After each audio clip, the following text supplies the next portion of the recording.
yang saya hormati pula Bapak Ibu Guru yang ada di UPT SDG Sawanapura.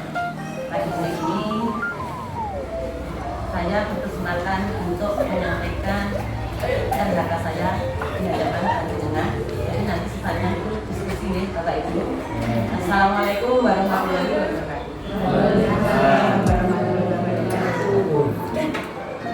Pada bulan kemarin Januari kita sudah membuat perencanaan yang didasarkan pada rapor pendidikan sekolah kita.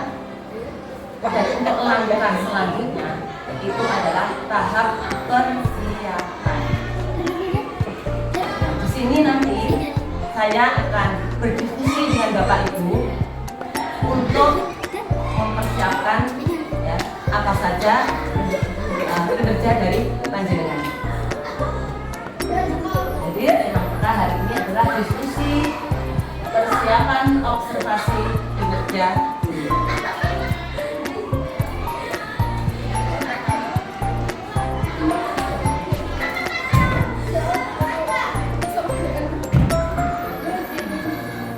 Apakah observasi kinerja itu?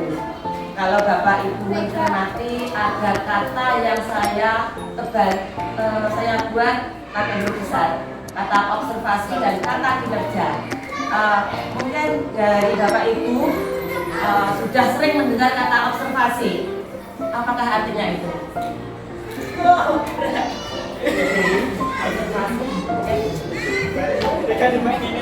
Biasanya dalam pembelajaran iya pengamatan ya, mengamati kinerja berarti perilaku kerja ya.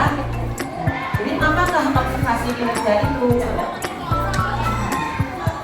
Observasi kinerja dilakukan untuk menentukan praktek kinerja yang perlu ditingkatkan oleh guru.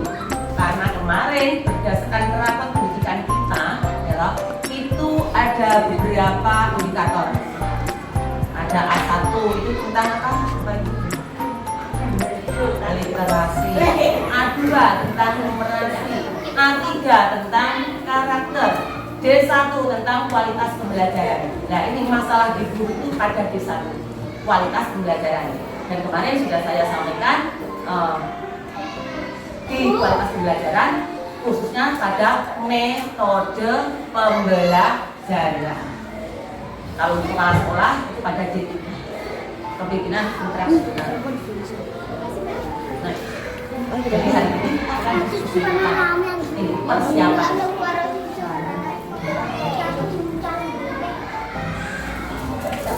Mengapa perlu persiapan? Coba saya tanya satu ya, Pak Mura, mengapa diperlukan persiapan?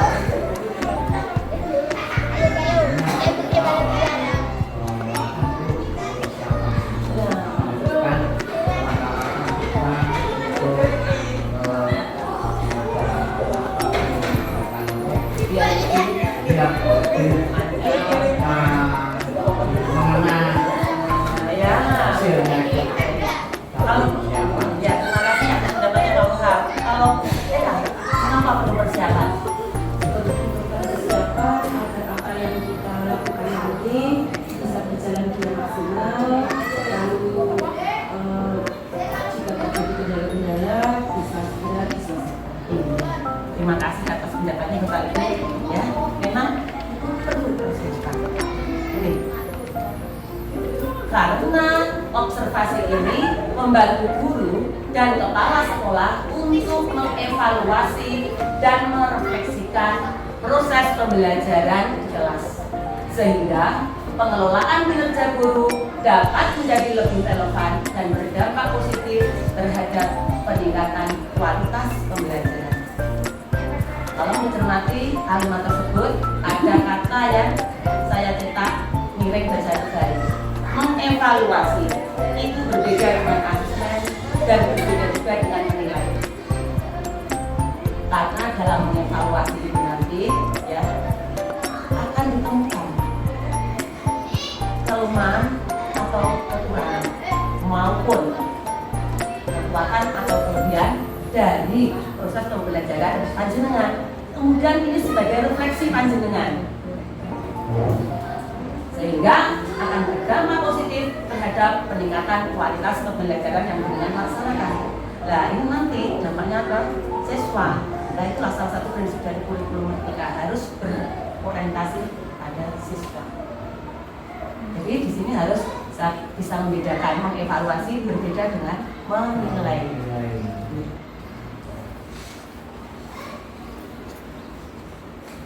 Berikutnya, apa yang perlu disiapkan guru?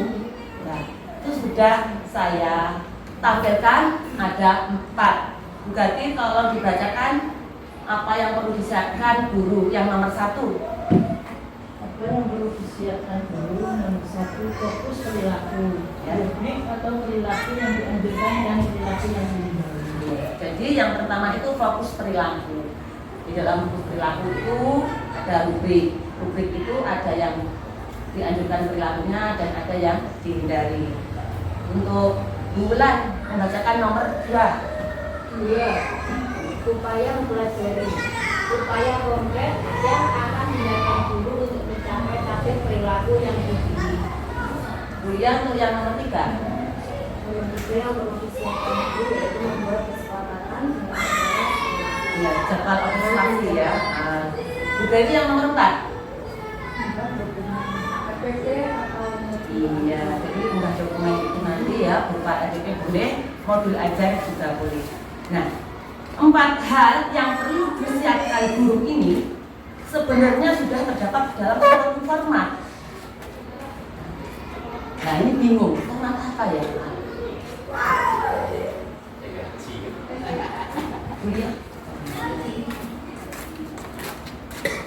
Namanya adalah format A. Jadi 4 komponen yang jenengan sebutkan tadi sudah terdapat dalam suatu format yang namanya format A. Karena apa? Karena format A merupakan alat bantu yang dirancang untuk memfasilitasi diskusi antara guru dengan kepala sekolah dalam mempersiapkan observasi. Masih bingung lagi nih, bagaimana bentuk format A? Kalau diperhatikan, inilah bentuknya.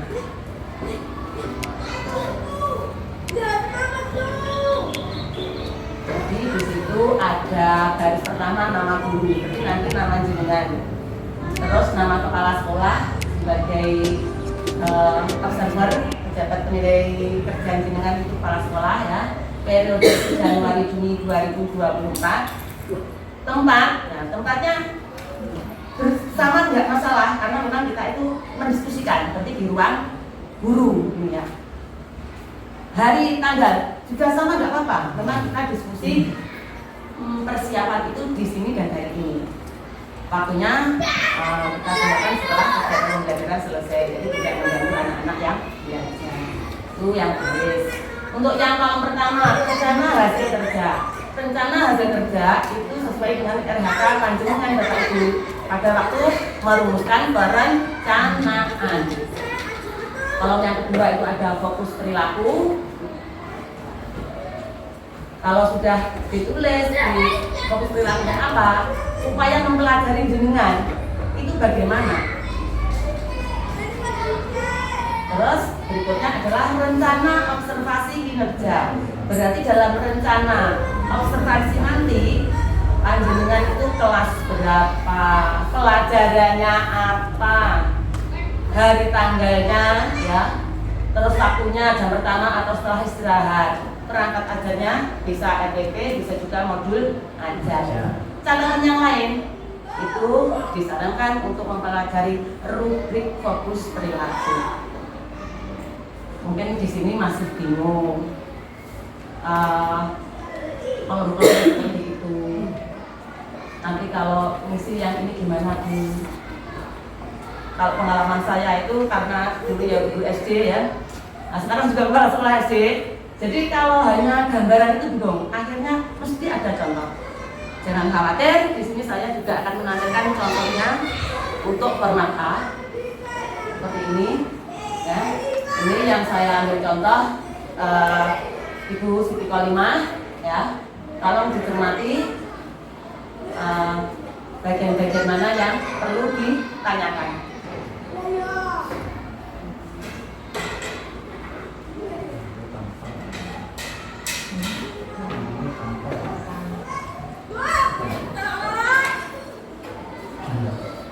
Jadi untuk upaya mempelajari nih Bapak Ibu itu disarankan melalui PMM. Karena apa? Karena jejak digital kita nanti akan langsung terkoneksi dengan Kemendikbud-Ristek. Mempelajari yang lain apa boleh Bu? Boleh. Pokoknya harus sesuai dengan RHK Panjenengan. Oke.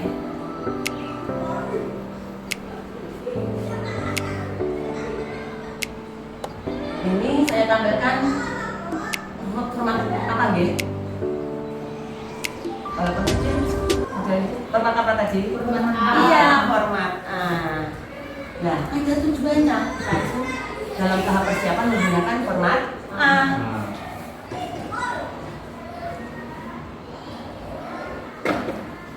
Adapun tujuan menggunakan format A antara lain. Yang pertama, mendokumentasikan kesepakatan antar guru dan kepala sekolah terkait fokus observasi. Ya, jadi didokumentasikan kesepakatannya itu. Karena kita tahu setiap kegiatan yang kita laksanakan perlu dokumentasi. Yang kedua, memastikan kesiapan dalam mengikuti observasi.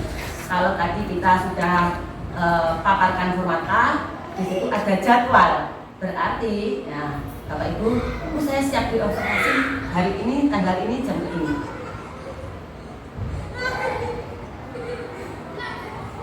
Yang ketiga, meningkatkan objektivitas dan transparansi proses observasi. Dari sini mungkin ada yang ditanyakan Bapak Ibu. Tujuan menggunakan format A 1, 2, 3. Iya, boleh kamu dong. Yang untuk nomor 3 itu contohnya dalam belajar literasi literasi itu gimana? Oh ya. Ini ya, terima kasih ya Bu Ika atas pertanyaannya. Maksudnya Bu Ika tadi contoh pembelajaran. Oh ya. Sebelum saya menjawab pertanyaan dari Bu Eka, ini saya ingin meluruskan pertanyaannya dimaksud begini. Kalau Bu Eka tadi kan sebagai guru, bagaimana objek? Nah, kalau di sini saya kan sebagai kepala sekolah, ya, dalam mengobservasi panjenengan itu harus objektif. Ya, seharusnya ya. Mungkin pertanyaan seperti itu. Ya, kita sebagai manusia tidak bisa lepas dari subjektivitas. Karena itulah dibuat format A. Karena salah satu tujuannya adalah yang ketiga, meningkatkan objektivitas dan transparansi proses observasi. Misalnya gini, teh Bu Ika bendahara kampus sedekat mami hijau-hijau, mungkin itu manusiawi wajar. Saya harus objektivitas Bapak Ibu. Apa buktinya? Karena di dalam catatan lain tadi dalam format A ada kalimat mempelajari fokus perilaku. Jadi di situ sudah ditulis fokus perilaku yang dihindari dan yang dianjurkan. Nah, itu salah satu untuk menghilangkan subjektivitas. Makanya harus objektif. Mungkin ada yang lain.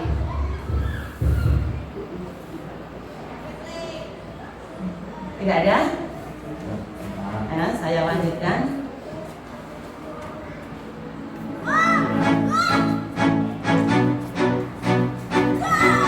Terima kasih atas perhatiannya. Mohon kita bersama-sama menggunakan yang tulisan warna hijau. Jangan pernah berhenti belajar dan tunggu. Sekali lagi dengan semangat. Jangan pernah berhenti belajar dan tunggu. Assalamualaikum warahmatullahi wabarakatuh. Mungkin tadi ada yang masih bingung atau mungkin ada yang ditanyakan, karena bagaimanapun juga kita ya toh, nama kita itu D1 itu masalah guru pada kualitas pembelajaran. Di sini saya ingin bertanya kepada Bu Eka dulu aja. Ya, karena gini, sebagai guru ya kita selain merencanakan, melaksanakan dan belajar itu tupoksi kita menemui hambatan yang berbeda. Saya juga dulu seperti itulah. Terus ketika panjenengan mengalami hambatan melaksanakan kegiatan pembelajaran itu contohnya apa, terus solusinya gimana Bu Eka? Untuk kelas saya gitu ya, Kelas 1 ya. Itu anaknya memang istimewa. Dengan jumlah anaknya 5, yang 2 itu sangat istimewa. Jadi saya harus membedakan antara si A dan si B itu dengan pembelajaran terdiferensiasi. Jadi karena kemampuan anak itu kan jadi beda, sehingga saya harus dalam pembelajaran harus sesuai dengan kemampuan mereka. Istimewanya di sini yang bagaimana? Misalnya ya, ini namanya Silvi. Silvi itu bisa membaca, tapi untuk bergaul itu masih kurang. Kalau Dani itu dalam membaca itu kurang atau belum bisa membaca, tapi dia sopan, rajin, Perilakunya. ya. Jadi setiap anak itu tidak sama. Jadi di sini Bu Ika menerapkan pembelajaran berdiferensiasi, yaitu dari prinsip kurikulum pernikahan. Tepuk tangan untuk Bu Ika kali satu. Terima kasih sudah berbagi. Kalau Bu Dewi sebagai wali kelas 2, jumlah anaknya sekarang 14, 7, ya. Belum.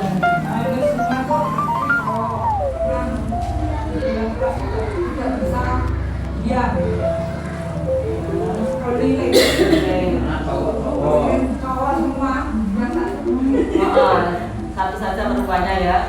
Jadi kadang juga materi pembelajaran diferensikan yang bisa membaca, yang tidak bisa membaca nanti kan bisa membedakan antara saja yang bisa membaca, jadi yang hanya mau mendengar saja yang mulai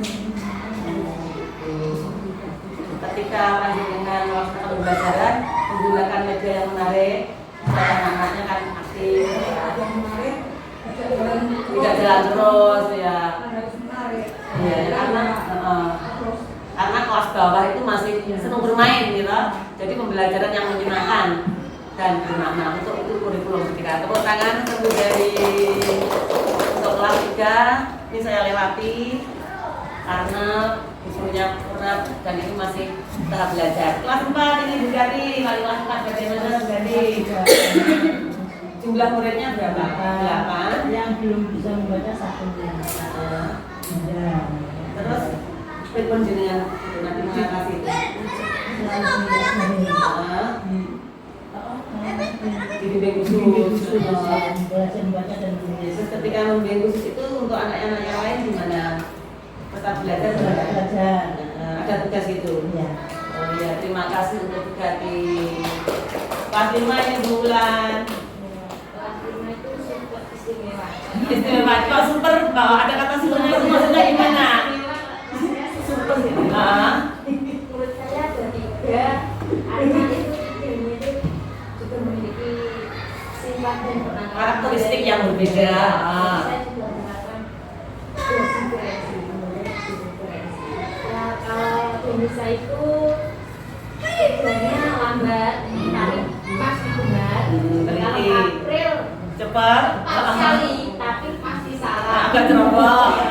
Kalau Nindi itu setengah, tapi di keluarga salah kalau benar. Dan Nindi itu masih belum kadang lupa antara B dan B itu masih Oh gitu.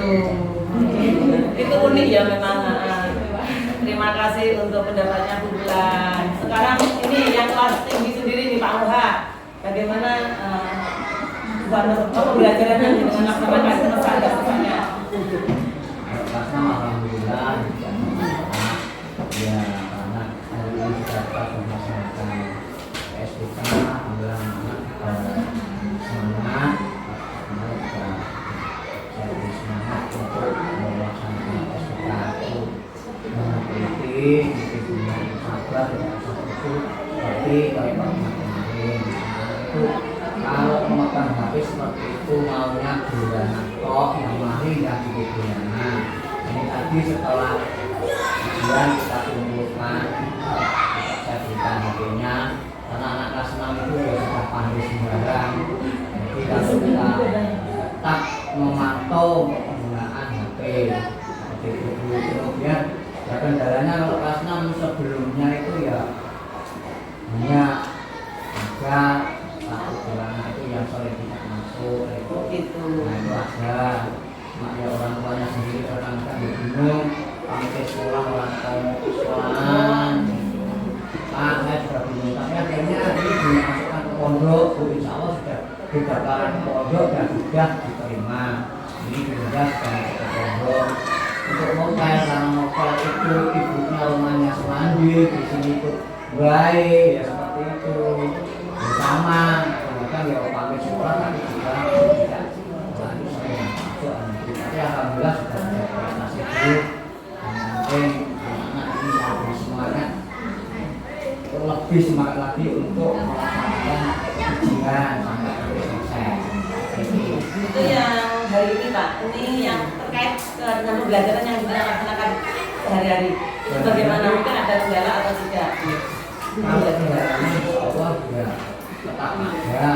Contohnya apa? Contohnya misal anak-anak kalau diterangkan hari ini mungkin besok ditanya Lupa, oh gitu, seperti kita itu ya. Makanya itu sering saya ulang-ulang bahkan mungkin untuk apa namanya pelajaran misalnya kita mau bahas pecahan itu mungkin tidak cukup 1 kali 2 kali bahkan ya 5 kali 6 kali karena sekarang bisa besok diberi soal seperti itu pun yang diganti angkanya saja sudah tidak bisa. Nah perlu diulang-ulang. Yang terakhir, Julia sebagai guru mata pelajaran pendidikan agama Islam, mungkin ada hambatan atau tidak dalam melaksanakan kegiatan pembelajaran di kelas.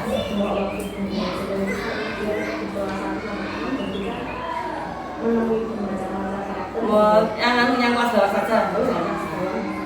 Kelas berapa? Oh.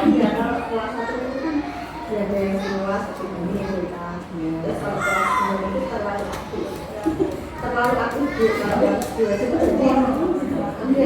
overpower jadi paling mudah apa ya Pokoknya tidak keluar dari CP-nya itu ya. tapi kalau disuruh menulis itu Anak sudah yang digambar-gambar itu memang itu dunia anak ya. Nah itu solusinya. Nah terima kasih Bapak Ibu hari ini sudah menyampaikan hambatan-hambatan dalam tugas panjenengan sebagai guru di kelas khususnya dalam tahap pelaksanaan dan panjenengan sudah menemukan solusinya, strateginya dan alangkah baiknya kita itu berbagi praktik baik ya, dengan teman sejawat ya, kita belajar melalui PMN itu tentang strategi dan metode pembelajaran dan saya sendiri juga belajar. Terima kasih ya Bu Mami tadi, apakah sudah mendiskusikan rencana pembelajaran yang sesuai kebutuhan guru dan realistis dilakukan apa tidak? Sudah mendiskusikan rencana pembelajaran apa belum? Sudah. Gimana? Menurut Bu Mami sudah belum? kalau menurut saya karena sesuai dengan fokus perilaku itu memandu diskusi persiapan dan ketika saya memaparkan format A memang di situ ada kolom rencana pembelajaran. Jadi Bapak Ibu guru di situ nanti menuliskan rencana observasinya pembelajarannya hari, tanggal, waktunya nanti jam berapa itu terus terdapat di situ. Mendiskusikan rencana pembelajaran yang sesuai kebutuhan guru dan realistis dilakukan. Mendiskusikan rencana pembelajaran dan realistis dilakukan. Tadi kalau Bu Mami yang disampaikan jadwal ya. Ya jadwal rencananya. Jadwal jadi persiapan untuk pelaksanaan pembelajaran gitu ya, dilaksanakan kapan. Kalau ini menurut dia gimana? Mendiskusikan rencana pembelajaran itu berarti apa? Izin menjawab Ibu. Dengan kami melakukan pembelajaran seperti ini, saya sebagai guru bisa mengetahui dari diskusi tersebut apa yang belum saya pernah ketahui. Contohnya Bu Eka tadi tanya apa observasi waktu tadi yang transparan, objektif dan transparansi ya. tadi. Sebelumnya saya kan belum tahu apa itu. Dengan adanya diskusi dari Bu Eka terus Bu Mami menjawab, dengan itu saya menjadi tahu. Alhamdulillah, berarti bermakna ya kegiatan seperti ini. Dan sangat bermanfaat saya ke depan. Oke, terima kasih. Penjenengan mungkin bermasukan? Nggih, sami Bu. Dari saya kan baru juga di sini. Dari diskusi ini tadi saya juga mendapatkan pelajaran baru dan saya akan semoga bisa mengikuti. Itu semangat ya. Mungkin dari Bu Eka? Alhamdulillah dengan adanya diskusi persiapan observasi kinerja guru, kami terutama para guru menjadi semakin memahami hal apa saja yang perlu dipersiapkan untuk pelaksanaan observasi guru yang dilakukan oleh guru. Nanti ada hal-hal yang perlu dipersiapkan, misalnya ada fokus perilaku, upaya mempelajari, lalu membuat RPP-nya yang sesuai dengan karakter siswa dan juga kebutuhan siswa. Oke. Kalau menurut penjenengan itu tadi kan observasi diskusinya kepala sekolah. Kalau ini tadi kegiatan ini tadi apa hikmah yang bisa penjenengan ambil? Kami menjadi lebih memahami dan juga berterima kasih kepada kepala sekolah sudah memberikan arahan dan bimbingan agar kita dalam melaksanakan kegiatan nantinya bisa berjalan dengan baik. Oke, bermakna ya berarti ya. Kalau Bu Dewi gimana? Dengan kegiatan hari ini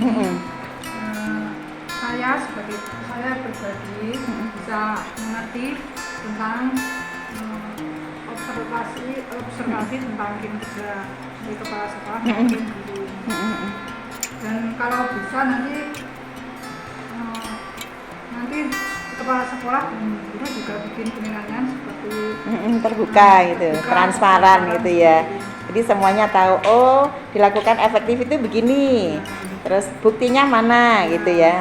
Ini transparan. nanti terus mana ini di siapa ini Transparan, tidak ada diskriminasi, tidak ada penilaian secara subjektif, tetapi tetap objektif karena apa yang dilakukan langsung. Gitu, oke. Terima kasih. Sekarang dari kepala sekolah, kegiatan ini tadi, bukan observasi yang kemarin, tapi kegiatan ini tadi, bagaimana kesan atau hikmah yang bisa penjenengan ambil? Terima kasih Bu. Kesan saya terhadap kegiatan hari ini, di mana saya dalam menyampaikan RHK saya di hadapan Bapak Ibu, itu membuat kami belajar bersama apa yang memang perlu ditingkatkan dan dipahami bersama. Dan kita di sini akhirnya menjadi tahu apa yang harus kita lakukan ke depan untuk peningkatan kualitas pembelajaran di lembaga kami. Hikmahnya dari kegiatan ini? Hikmahnya bagi saya, dengan adanya kegiatan ini, kekurangan-kekurangan yang ada pada diri saya, akhirnya saya mengetahui dan bertekad untuk memperbaiki ke depannya. Menyadari enggak penjenengan ada kekurangan Ya, itu? Sadar. Misalnya tentang apa yang disadari tentang kekurangannya? Tentang tadi untuk fokus perilaku yang dianjurkan, yang poin kedua itu salah pemahaman dulu. Maksudnya itu bukan diskusi jadwal, tapi memang rencana RPP-nya itu. Terus untuk yang ketiga tadi, ini mendiskusikan rencana observasi. Ini untuk kegiatan ini belum saya tampilkan, walaupun pelaksanaan kedua dan ketiga faktanya, itu sudah, faktanya sudah, tapi dalam presentasi kelupaan gitu. Dan itulah saya ya. Banyak lupanya, banyak kilafnya. Oke, tidak apa-apa. Dan juga tadi masukan dari Bu Dewi mengenai transparansi ya. Itu memang sudah saya sampaikan untuk rubriknya, tapi mungkin mintanya beliau dibuat huruf Seperti ini, betul. Ini transparansinya ya, di sini. karena bagaimanapun kadang terbentur waktu. Iya, nah, iya. itu. Oke. Terus dikejar lagi untuk tahap berikutnya yaitu pelaksanaan. Itu Oke. mohon maaf. Oke, terima kasih Bu Mami, Bu Dewi, Bu Eka, Bu siapa ya? Bisa. Bu Nisa dan Bu Fitri. Bu